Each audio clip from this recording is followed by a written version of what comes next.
আজ আমি বানাবো আলুর চটপটা মশলাদার একটি মুখরোচক রেসিপি। নমস্কার বন্ধুরা, আমি রীতা পিএম চ্যানেলে সবাইকে স্বাগতম। আজকে আলুর এই রেসিপিটি খুব সহজ পদ্ধতিতে তোমাদেরকে তৈরি করে দেখাবো। যে একবার এই রেসিপিটি তৈরি সে কিন্তু এই স্বাদ কখনোই ভুলবে না।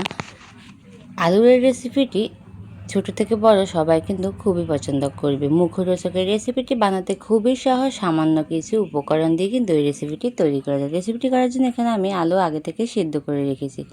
সিদ্ধ করে আলুগুলো একটা সাইডে রেখে এখানে আমি দিয়ে দিয়েছি হচ্ছে 2 চা চামচ তেল।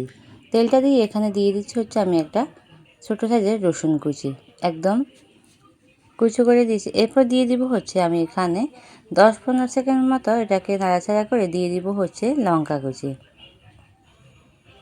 দিয়ে দিচ্ছি এখানে লঙ্কা কুচি, দিয়ে আবার এটাকে আমি 20 সেকেন্ডের মতো ভেজে নিয়ে এরপর সিদ্ধ করে রাখা আলুগুলো দিয়ে দেব। সিদ্ধ করে রাখা আলুগুলো আমি এখানে সম্পূর্ণটা দিয়ে দিয়েছি। দিয়ে এখন আমি এটাকে 2 থেকে 2.5 মিনিটের মতো কষিয়ে নেব। আমার চ্যানেলে যারা নতুন বন্ধু আছো, ভালো লাগে আমার চ্যানেলটি সাবস্ক্রাইব করে পাশে থাকা নোটিফিকেশানটি অবশ্যই অল করে দেবে, যেন আমি ভিডিও দিলে সবার আগে তোমাদের কাছে নোটিফিকেশান চলে যায়।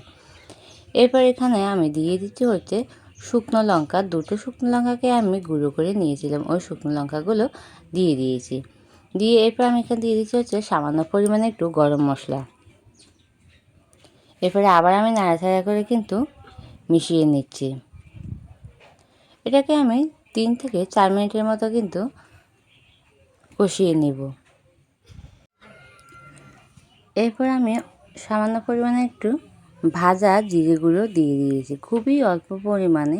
জিরে গুঁড়োটা দিয়ে আবার খুব ভালোভাবে কিন্তু কষিয়ে নিচ্ছি।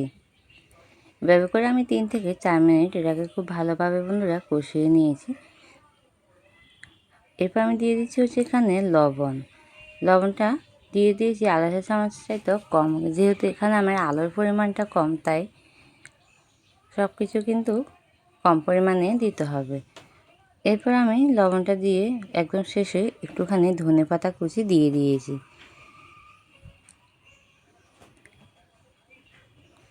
একদম শেষে আমি এখানে আবার দিয়ে দিচ্ছি হচ্ছে একটুখানি বিট লবণ। এটা দিলে কিন্তু এর টেস্ট আরও দ্বিগুণ হয়।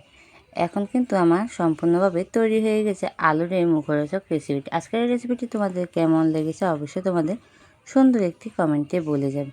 তোমাদের একটি কমেন্ট, একটি লাইক আমাদের কাছে অনেক গুরুত্বপূর্ণ। দেখা হবে তোমাদের সাথে আবারও নতুন একটা রেসিপির সাথে। ততক্ষণ সবাই ভালো থেকো, সুস্থ থেকো। সকল বন্ধুকে অসংখ্য ধন্যবাদ।